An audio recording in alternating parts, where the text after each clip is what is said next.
Alors, question pour les médecins ou Chantal en nutrition. Quel est le profil, quel est le devenir au niveau du cholestérol d'un adulte qui a eu un passé d'enfant obèse, donc qui était obèse quand il était jeune, et comme adulte, à quoi on peut s'attendre comme profil au niveau de son cholestérol? Non, cholestérol, vas-y. En fait, l'obésité n'est pas nécessairement reliée à un taux de cholestérol élevé. Hein. Ça, c'est un mythe un peu dans la population. On pense que les gens qui ont un cholestérol élevé sont obèses ou vice-versa. Mais au contraire, entre autres dans l'hypercholestérolémie familiale, comme le mentionnait Nabil, souvent les gens sont très maigres, n'ont pas de stigmate d'obésité, puis leur gène déficient entraîne l'augmentation du cholestérol. Donc, ce n'est pas nécessairement relié à l'obésité. Par ailleurs, l'obésité est souvent associée aux triglycérides élevés à l'âge adulte. Donc, on peut s'attendre à ce qu'un enfant qui va maintenir une obésité à l'âge adulte va voir ses taux de triglycérides plus élevés que la normale. Son taux de bon cholestérol, HDL, plus bas. Mais le taux de LDL, non, pas nécessairement relié. Merci. Docteur Seda, expliquez l'origine du PCSK9 et IDOL et sont-ils plus présents dans les cas d'hypercholestérolémie familiale? Ok, PCSK9, c'est un acronyme pour Pro-Protein Convertase Subtilizing Caxin numéro 9. Je vous simplifie la vie. Hein? C'est le nom du gène aussi. Nous étudions une famille d'enzymes de 9 enzymes et PCSK9, c'est le dernier de la famille. Il s'appelle PCSK1 jusqu'à PCSK9. Okay? Donc voilà pourquoi il s'appelle PCSK9. IDOL a été découvert il y a 2 ans par des Américains. Et on réalise maintenant qu'il joue le même rôle que PCSK9, mais par l'intérieur de la cellule. Maintenant, la question est posée, est-ce qu'il varie du point de vue hypercholestérolémie familiale? La réponse est oui, pour PCSK9. On a trouvé, je vous ai montré un peu quelques mutations, surtout la mutation anglo-saxonne, où on a des taux de LDL cholestérol de 2 à 5 fois plus haut. 5 fois plus haut, hein, 500%. Et donc clairement, ça joue un rôle sur l'hypercholestérolémie familiale. L'IDOL, on n'a pas encore trouvé des mutations, on ne connaît pas encore la partie familiale de l'IDOL, mais c'est très récent, ce que je vous dis. Pourriez-vous nous expliquer quel rôle jouent les processus inflammatoires via les prostaglandines dans le développement de l'athérosclérose? Alors, on dit que l'athérosclérose, c'est une maladie à la fois inflammatoire et lipidique. Donc, on a parlé beaucoup de la portion lipidique. Mais on sait aussi que pour développer des plaques d'athérome, je vous montrais un petit schéma assez complexe, il faut qu'il y ait des cellules sanguines, en particulier des leucocytes, des lymphocytes, donc certains types de globules blancs, pénètrent dans la paroi artérielle, se transforment pour devenir des cellules qui vont emmagasiner le cholestérol LDL qui va s'accumuler dans la plaque d'athérome. Donc, sans ce processus-là d'infiltration des cellules sanguines dans la paroi artérielle, la formation de la plaque est beaucoup plus difficile. Donc, c'est pour ça qu'on dit que c'est aussi une maladie inflammatoire pour cette composante-là. Il y a aussi une autre composante inflammatoire, c'est la rupture de la plaque que je vous montrais. Alors, les plaques, qui sont même parfois très minces, vont rupturer quand à l'intérieur de la plaque, il va y avoir des cellules inflammatoires qui vont digérer le capuchon fibreux, qui vont mettre en contact le cholestérol de la plaque avec le sang. Donc, deux aspects de la composante inflammatoire, dans la formation de la plaque puis dans la rupture de la plaque. Puis, au niveau de l'alimentation, est-ce que l'alimentation a quelque chose à voir avec tous ces processus inflammatoires? On pense que oui. C'est encore un peu nébuleux, mais on pense que, par exemple, différents types de gras pourraient participer au processus inflammatoire. Alors, ce sont ce qu'on appelle un petit peu des marqueurs. Quand on parle d'inflammation, c'est un petit peu, ce que je me trompe, mais c'est des nouveaux marqueurs. Mais on se rend compte que l'alimentation a probablement un rôle très important à jouer dans l'inflammation. C'est difficile de dire lesquels, mais je pense que les gras, entre autres, contribueraient à l'inflammation. Quel type de gras? C'est ça qui reste peut-être à déterminer. juste pour compléter, j'ajouterais que depuis quelques années, on s'intéresse à des marqueurs inflammatoires, c'est-à-dire des substances dans le sang qui vont être plus élevées chez des sujets qui auront une composante inflammatoire plus élevée. Et une de ces molécules-là qui fait les journaux, c'est ce qu'on appelle le CRP, ultrasensible. Donc, on pense que les gens qui ont un taux de CRP ultrasensible plus élevé sont plus à risque de développer de l'athérosclérose et ses complications à cause d'une composante inflammatoire qui serait plus importante que chez d'autres personnes. Merci. Autre question, on parlait des plaques vulnérables au début.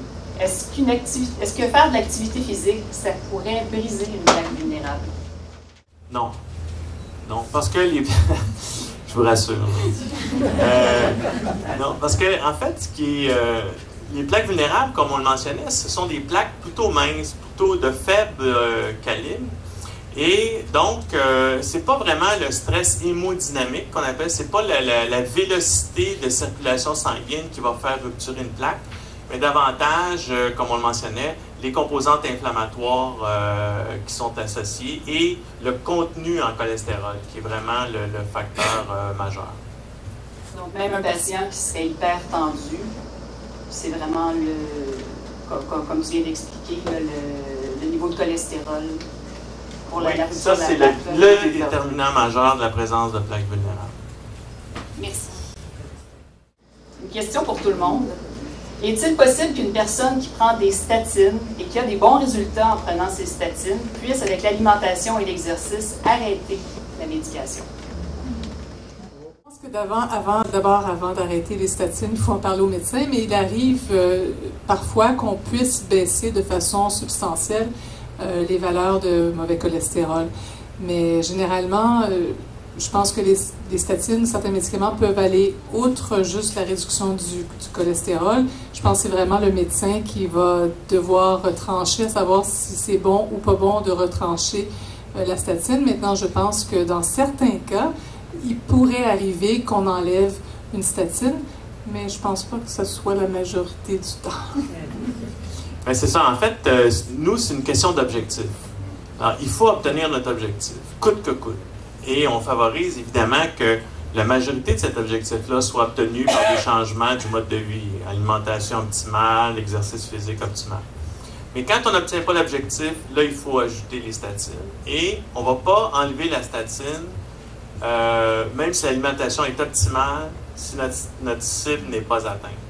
Le problème qu'on envisage au cours des prochaines années, c'est que les cibles vont baisser de plus en plus, ça c'est clair, et que quand on va arriver à des cibles de 1,5 et même 1, ben là, il va falloir, pour beaucoup d'entre nous, des médicaments parce que c'est des valeurs vraiment très basses. Et en visant des cibles comme ça, à 1,5, 1, est-ce qu'on va se retrouver tout le monde avec des statines dans les prochaines années? Oui. Ou un inhibiteur du PCSK9? Oui. Bien, écoutez, c'est très possible que beaucoup d'entre nous qui sommes à risque élevé vont avoir des statines. Oui, c'est clair. Il y a une étude américaine qui a montré que probablement que chez les gens à risque élevé, 75% des gens ont besoin d'une médication pour abaisser leur LDL à des valeurs comme ça. Donc, il ne faut pas se surprendre si éventuellement beaucoup d'entre nous avons une statine ou une autre médication. Mais une chose est claire, c'est quand on a des valeurs basses, c'est ça Nabil va en parler, quand on a des valeurs basses de LDL, l'athérosclérose ne s'implante pas. Quand on a des valeurs très basses. Je crois qu'il est important de penser à nos enfants aussi, et de penser que ces enfants doivent commencer l'exercice très tôt dans leur vie. Ne pas attendre qu'on atteigne 40 ans, 50 ans pour commencer, parce que le dommage est déjà fait. Et c'est pour ça que la prévention est importante. Alors, quand on parle d'alimentation, et on a montré que c'est vraiment un processus à long terme, c'est important, l'exercice, mais l'alimentation, de développer des saines habitudes pour peut-être prévenir ou retarder l'introduction d'un médicament pour baisser le cholestérol. Alors, même si les cibles sont de plus en plus basses, je pense qu'il faut commencer, quand c'est possible, il faut que ça commence très jeune, donc vraiment changer les habitudes alimentaires. D'ailleurs, concernant l'activité physique et les effets indésirables qui sont souvent associés aux statines, il y en a plusieurs qui ont des problèmes de myalgie au niveau des jambes. Qu'est-ce que vous recommandez à quelqu'un qui a mal aux cuisses à cause de ses statines, qui On lui recommande de faire de l'exercice, mais il a mal. Qu'est-ce qu'on fait? C'est assez compliqué, peut-être que tu peux en dire un mot si tu veux, Philippe, mais en fait, chaque cas est individuel là-dedans. Actuellement, la ligne de conduite qu'on a pour les patients à haut risque, qui doivent avoir des valeurs très basses, on est sur la notion actuellement dans la National Lipid Association de tolérabilité. Donc, on questionne le patient sur la tolérabilité par rapport à son mode de vie. S'il nous dit que les douleurs sont intolérables, on cherche des solutions alternatives. S'il nous dit que les douleurs sont tolérables et qu'il peut malgré tout faire de l'exercice jusqu'à un certain point, on va laisser la statine en jeu. Maintenant, c'est de là l'importance d'avoir des thérapies autres, alternatives, qui ne vont pas nous causer ces effets-là néfastes, surtout chez le patient qui fait de l'exercice, parce que comme tu mentionnais, c'est clair qu'il y a des patients chez qui c'est l'exercice en fait, le patient a des douleurs à l'exercice, il n'y en a pas. Donc ça, c'est des cas les plus problématiques, mais on va encourager le patient à maintenir l'exercice dans la mesure du possible. Okay. Quelque chose à ajouter, Philippe? Ben non, mais en fait, je veux juste dire, c'est ça, myalgie, ça fait référence à la douleur. Donc, la douleur, dans un premier temps, c'est très subjectif. Donc, c'est sûr que la tolérance, je dis souvent aux gens que je côtoie, c'est important de connaître leurs limites, mais d'écouter son corps, parce que souvent, c'est le meilleur indicateur qu'on va avoir. Une question sur l'exercice, justement. Est-ce que 30 minutes de vélo modéré, que ce soit vélo à l'extérieur ou vélo stationnaire, peut se comparer à un 30 minutes de marche au niveau métabolique? Puis combien de kilomètres devraient être ciblés en vélo pour atteindre l'objectif? On a eu beaucoup de comparaisons par rapport aux 10 000 pas par jour, au nombre de kilomètres qu'on devrait marcher, mais en vélo, qu'est-ce qu'on doit pédaler? Je dirais que oui, ça reste un effort qui implique les gros groupes musculaires. C'est ce qu'on cherche pour avoir une incidence sur les dyslipidémies. Donc oui, ça pourrait être un bon exercice qu'on va faire. Là, si on parle de distance, de vélo, distance, c'est bien difficile à dire. Ça dépend des pentes, ça dépend du rayon, j'imagine. J'ai pas vraiment de normes par rapport à la bicyclette, malheureusement, mais oui, effectivement, c'est une bonne activité. Là. Tout ce qui est cardiovasculaire, d'intensité modérée à élevée, donc on peut aller chercher avec un exercice cardiovasculaire comme la course ou le vélo, ça va être quelque chose de positif. Juste, vous pouvez aller aussi sur le site de Kino Québec, puis il y a ce qu'on appelle l'actimètre qui est là, puis vous avez différentes dépenses énergétiques, intensité légère, moyenne et élevée, et vous avez les types d'activités qui correspondent à ça. Donc, ils vont vous dire combien de temps de vélo, combien de temps de marche, combien de temps de course qui sont associés à chaque groupe d'intensité d'activité physique. Donc, Kino Québec, c'est toujours une bonne ressource aussi pour ces détails-là que des fois, on s'en souvient plus quand on arrive en avant. Une autre question, attendez un petit peu, là. Chantal, est-ce qu'il existe des comprimés de stérol et est-ce que la dose quotidienne est de 150 à 400 mg par jour aussi? Ben oui, c'est ça, j'ai parlé qu'il y avait maintenant sur le marché des suppléments de stérols végétaux, mais les études qui ont été faites avec les stérols végétaux ont été faites à l'intérieur d'un véhicule alimentaire, principalement des corps gras, alors des margarines, des yogourts. Alors ça, c'est les études qui ont été faites. J'ai pas vu d'études qui ont été faites avec les stérols. La dose, il semble dire que ça prend 4 comprimés pour aller chercher la dose de 2 grammes, mais est-ce que c'est aussi efficace? Je ne saurais le dire parce que c'est pas de cette façon-là que les études ont été faites. Et est-ce qu'il y a une interaction entre la prise d'oméga 3 et ces stérols végétaux? Est-ce qu'il y a une nuance? Une interaction entre la prise d'oméga 3 et les stérols végétaux? Il ne devrait pas y avoir d'interaction entre la prise d'oméga 3. Maintenant, les oméga 3, on suggère surtout d'aller les chercher dans l'alimentation.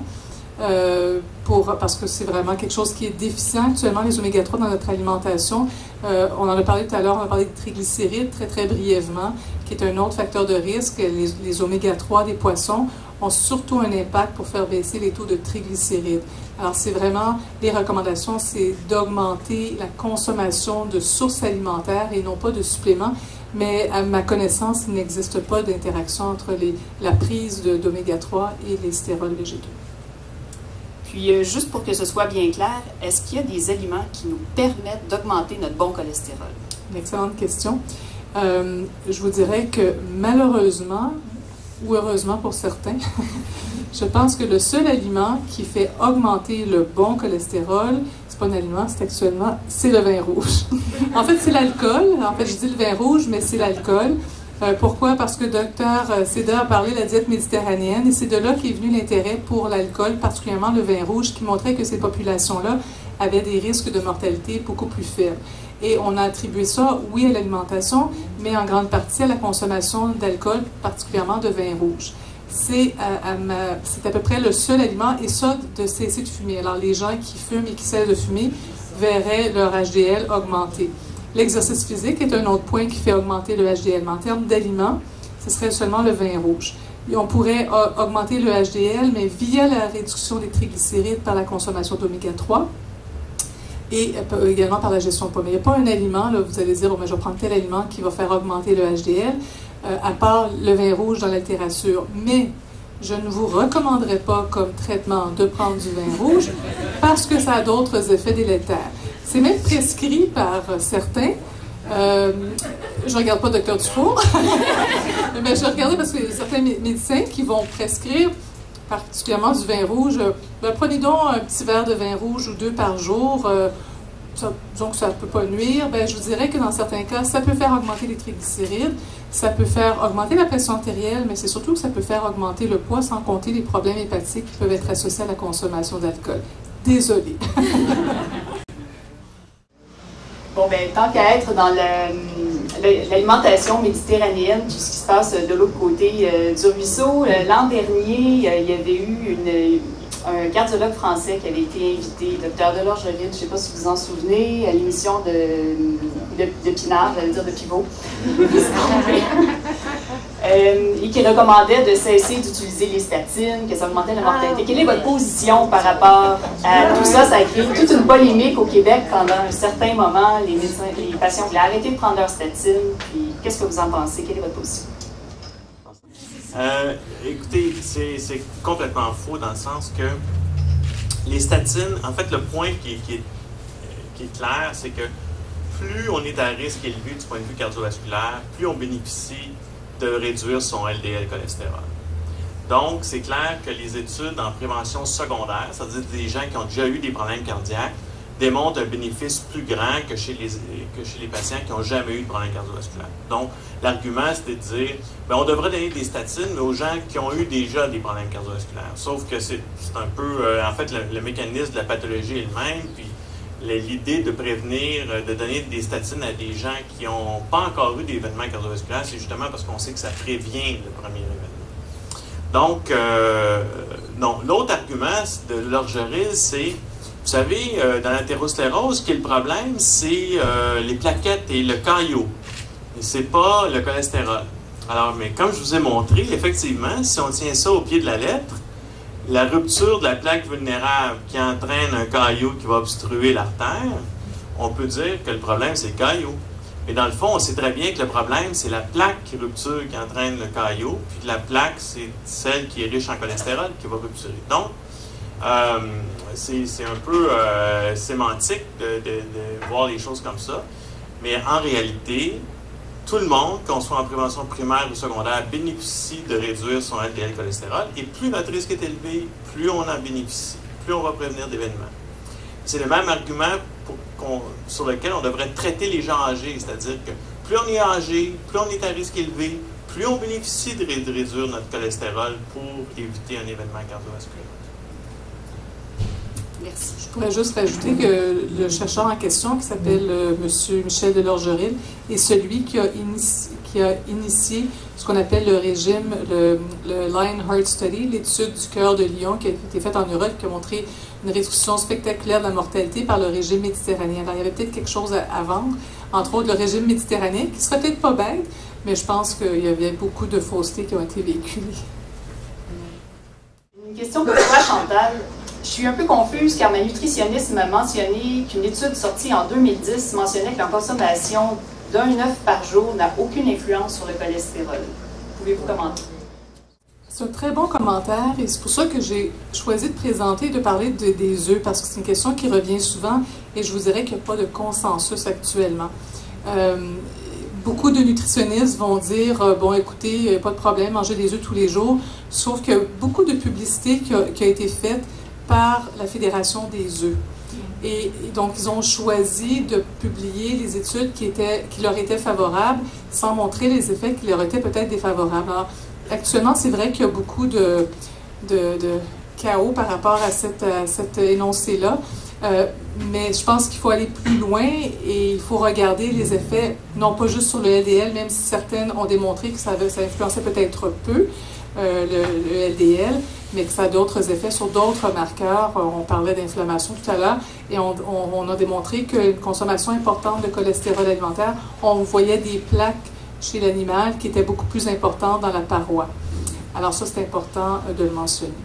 Et une autre chose importante, c'est que quand on parle de cholestérol, il y en a qui sont des hyper-répondeurs, il y en a qui sont des moins bons répondeurs. Malheureusement, il n'y a pas de façon de le savoir si on répond bien ou moins bien au cholestérol alimentaire. Donc, la recommandation, c'est vraiment de limiter pour l'ensemble de la population le cholestérol alimentaire. Une question qui est revenue à 2 reprises. Je suis certaine qu'il y a beaucoup de gens qui se la posent. L'huile d'olive, on sait que c'est bon, mais est-ce que les propriétés sont les mêmes si elle est portée à plus haute température que si on la prend crue? Ben, pendant longtemps, on a pensé que l'huile d'olive, il fallait la consommer crue parce que ça détériorait l'huile, on perdait, entre autres, les antioxydants naturellement présents dans l'huile d'olive, ce qui a été un peu démenti en ce sens que oui, il y a une certaine perte à la chaleur, mais c'est un produit qui peut tout de même être utilisé pour la cuisson. Donc, on peut se servir d'huile d'olive qui est quand même très stable à la chaleur. Je ne vous parle pas des grandes fritures et dans les huiles qu'on réutilise de façon importante, mais l'huile d'olive est une huile qu'on peut très bien utiliser, qui perd légèrement de certaines vitamines, mais qui demeure tout à fait acceptable. Alors, on peut quand même cuisiner avec l'huile d'olive. Merci. Et je crois qu'il nous reste à peine quelques minutes, donc je vais y aller avec une dernière question. Est-ce que le stress peut faire augmenter le cholestérol? Docteur Seda. La réponse est oui. Si vous êtes stressé, vous faites de l'exercice. Vous n'avez qu'à faire de l'exercice.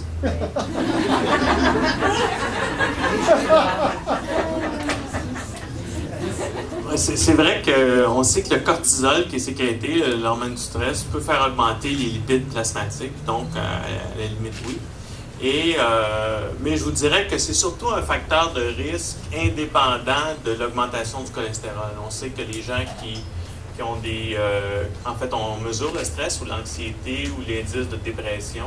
Ces gens-là qui ont des stresseurs psychosociaux ont un risque cardiovasculaire plus élevé. Ça a bien été démontré. C'est un des 9 facteurs de risque modifiables qui réduit ou augmente le risque cardiovasculaire. Donc, il ne faut pas négliger l'aspect stress dans le risque cardiovasculaire. Parfait. Puis une dernière petite question peut-être. Moi, j'ai eu l'impression qu'on parlait beaucoup de la diminution du LDL, que les cibles de LDL diminuent, mais que le HDL, on en parle peut-être un petit peu moins qu'avant. Est-ce qu'il y a des médications qui peuvent faire augmenter le HDL? Est-ce que c'est encore une cible qu'on vise de l'augmenter?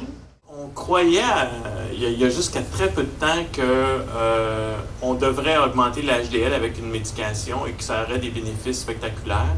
Et ça a commencé à être, en fait, à donner des résultats très peu encourageants avec une étude qui augmentait beaucoup le HDL cholestérol avec une certaine molécule et sans voir de bénéfices cardiovasculaires. L'étude a même été arrêtée parce qu'il y avait un peu plus de problèmes même dans le groupe où le HDL avait été augmenté. Puis la semaine dernière, il y a une très très grande étude où on augmentait le HDL cholestérol avec probablement le meilleur médicament qu'on connaisse sur le marché pour augmenter le HDL, qui s'appelle l'acide nicotinique ou la niacine. Et l'étude a aussi été arrêtée parce qu'il n'y avait aucun bénéfice dans le groupe traité à la niacine, malgré l'augmentation du HDL. Et même un petit peu plus d'AVC dans le groupe traité à la niacine. Il y a quand même la compagnie Merck qui est en train de tester sur 30 000 personnes l'anacetrapib. C'est le nouveau médicament. On ne connaît pas les résultats. Il y a eu un gros problème il y a quelques années par une autre compagnie qui s'est gourée et qui a produit une substance qui a augmenté la tension artérielle. Ça a causé un gros problème, ça a arrêté complètement les recherches. Et on revient avec l'anacetrapib qui semble être très bon. On verra bien. Les résultats ne sont pas rentrés encore. juste pour se sécuriser. On voit que l'activité physique peut faire augmenter jusqu'à 10% le taux de bon cholestérol, de HDL. Est-ce que ces études-là, les augmentations de HDL étaient beaucoup supérieures à ce qu'on peut aller chercher par l'activité physique? Oui, on parlait d'augmentation de 50 à 100% même avec le torsitrapide. Mais il faut dire que c'est un médicament, là. On ne parle pas d'augmentation avec l'activité physique. Il y a des effets délétères, entre autres avec le torsitrapide dont parlait Nabil, qui était spécifique au fait que c'est une drogue qui augmentait une hormone, entre autres, qui augmentait la tension artérielle. Donc, c'est pas du tout la même chose que l'augmenter avec l'exercice. Pas les mêmes mécanismes. En fait, on va être obligé de conclure sur cette question-là. Je vous remercie beaucoup d'être venus ce soir. Je remercie les conférenciers, l'IACN également. Et on va terminer, il y a un petit... vous allez regarder sous vos chaises avant de quitter. Si vous trouvez un petit sou noir, bien, il y a une surprise qui vous attend dans C'est collé ça comme dans un mariage. C'est collé. C'est collé sous votre chaise, donc vous pourrez aller réclamer votre billet à l'entrée. Alors, merci à tout le monde et on se revoit la prochaine saison.